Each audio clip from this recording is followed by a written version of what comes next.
parle. Chaque jour, Charles et Carole vous présentent la leçon de l'école du sabbat.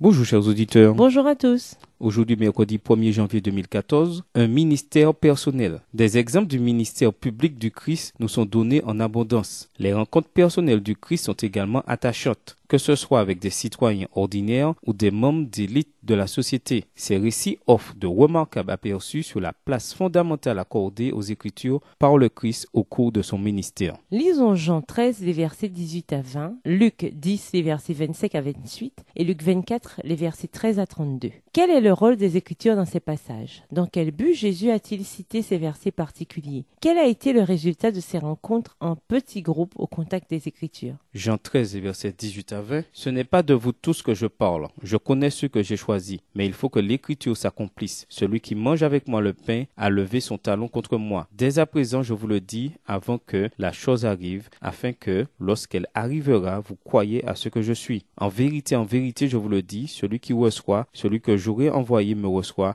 et celui qui me reçoit, reçoit celui qui m'a envoyé. Luc 10, versets 25 à 28. Un docteur de la loi se leva et dit à Jésus pour l'éprouver: « Maître, que dois-je faire pour hériter la vie éternelle ?» Jésus lui dit: « Qu'est-il écrit dans la loi? Qui lis-tu » Il répondit: « Tu aimeras le Seigneur ton Dieu de tout ton cœur, de toute ton âme, de toute ta force et de toute ta pensée, et ton prochain comme toi-même. » « Tu as bien répondu, lui dit Jésus. Fais cela et tu vivras. » Luc 24, les versets 13 à 32. Et voici ce même jour, 2 disciples allaient à un village nommé Emmaüs, éloigné de Jérusalem de 60 stades. Et ils s'entretenaient de tout ce qui s'était passé. Pendant qu'ils parlaient et discutaient, Jésus s'approcha et fit route avec eux. Mais leurs yeux étaient empêchés de le reconnaître. Il leur dit: « De quoi vous entretenez-vous en marchant, pour que vous soyez tout tristes ?» L'un d'eux, nommé Cléopas, lui répondit: « Es-tu le seul qui, séjournant à Jérusalem, ne sache pas ce qui est arrivé ces jours-ci ?» « Quoi ?» leur dit-il. Et ils lui répondirent: « Ce qui est arrivé au sujet de Jésus de Nazareth, qui était un prophète puissant en œuvre et en parole devant Dieu et devant tout le peuple, et comment les principaux sacrificateurs et nos magistrats l'ont livré pour le faire condamner à mort et l'ont crucifié.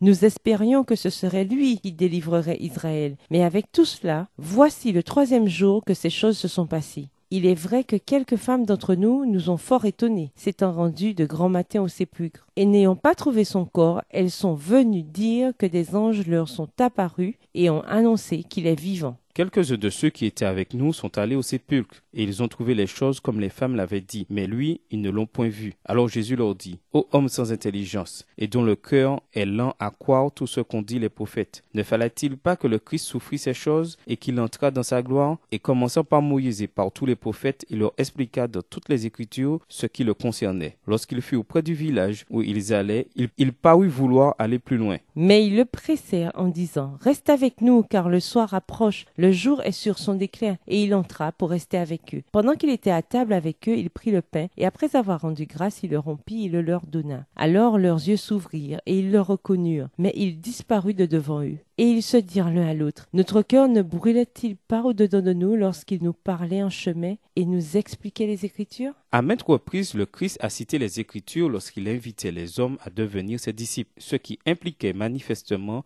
que son autorité et sa crédibilité reposaient sur elle et pas seulement sur son charisme personnel. On le constate plus particulièrement dans la façon dont il s'est appuyé sur les Écritures pour former 2 disciples potentiels sur la route d'Emmaüs. En commençant par Moïse, qui est l'alpha de l'histoire biblique, le Christ exposa tout ce qui, dans les Écritures, se rapportait à lui. S'il s'était aussitôt fait connaître à eux, leur cœur eussent été satisfait, et dans la plénitude de leur joie, ils n'eussent pas souhaité autre chose. Mais il était nécessaire qu'ils comprissent le témoignage que les symboles et les prophéties de l'Ancien Testament ont apporté au Christ. C'est sur ce témoignage que leur foi devait être établie. Le Christ n'accomplit aucun miracle pour les convaincre. Il commença par leur expliquer les Écritures. Sa mort leur avait semblé anéantir toutes leurs espérances. Il leur montrait maintenant, en se fondant sur les prophètes, que cette mort devait justement constituer la base de leur foi. En instruisant ses disciples, Jésus montra l'importance du témoignage que l'Ancien Testament a rendu à sa mission. Passage tiré du livre Jésus-Christ, chapitre 83, page 799, écrit par Ellen G. White. Examinez Luc 24, le verset 32, notamment l'expression « Notre cœur ne brûlait-il pas au-dedans de nous ?» Qu'est-ce que cela signifie? Quand, pour la dernière fois, votre cœur a-t-il brûlé au-dedans de vous à l'étude des vérités reçues? Si c'était il y a longtemps, serait-ce que votre cœur s'est refroidi? Dans l'affirmative, comment pouvez-vous changer? Et nous vous laissons avec cette question de réflexion. Que pouvez-vous faire cette semaine pour vous préparer à parler de Jésus par le biais des Écritures? Au revoir et à demain si Dieu veut. Au revoir, chers auditeurs.